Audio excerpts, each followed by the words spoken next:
স্বামী স্ত্রীকে ভালোবাসে, স্ত্রী স্বামীকে মহব্বত করে।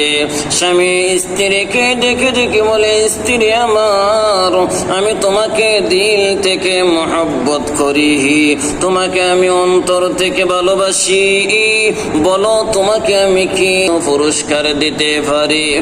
স্ত্রী ডাক দিয়া বলে, স্বামী আমার,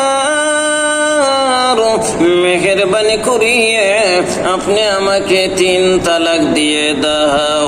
স্বামী বেচারা এবার মনের মধ্যে বড় ব্যথা, আমার স্ত্রীকে আমি এত মহব্বত করি, আমার স্ত্রীকে এত ভালোবাসি, ভালোবাসার ফল বুঝি তালাক। এই স্ত্রী কিসের জন্য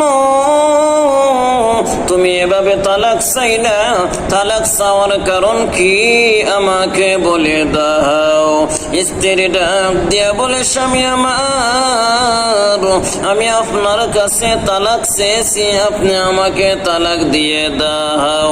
স্বামী বেচারা এবার ডাক দিয়া বলে, স্ত্রী তাহলে চলো নবীজির দরবারে চলে যাই, নবীজির পরামর্শ নিয়ে যদি নবীজি বলেন তালাক দেওয়ার জন্য তোমাকে তালাক দিয়ে দেব, আর যদি নবীজি বলেন না তাহলে তোমাকে তালাক দিব না।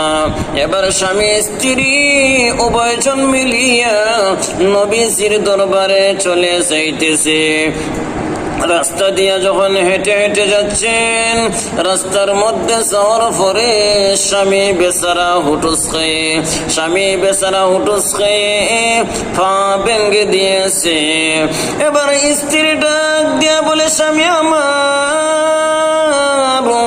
মেহেরবানি করিয়া আমি আর তালাক চাই না গো স্বামী, বাড়ির দিকে রওনা হয়ে যাও।